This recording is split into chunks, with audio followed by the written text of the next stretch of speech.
والأضحية الواحدة تغني عن الرجل وأهل بيته، ولا حاجة أن يضحي كل واحد لنفسه حتى ولو كان عندهم مال، لأن النبي صلى الله عليه وسلم أكرم الخلق، ومع ذلك لم يضحي عنه وعن أهل بيته إلا بأضحية واحدة.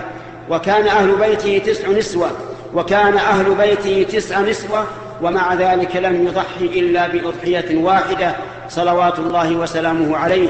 أما الأضحية الثانية فضحى بها عن أمته، جزاه الله عنها أفضل الجزاء. الله أكبر الله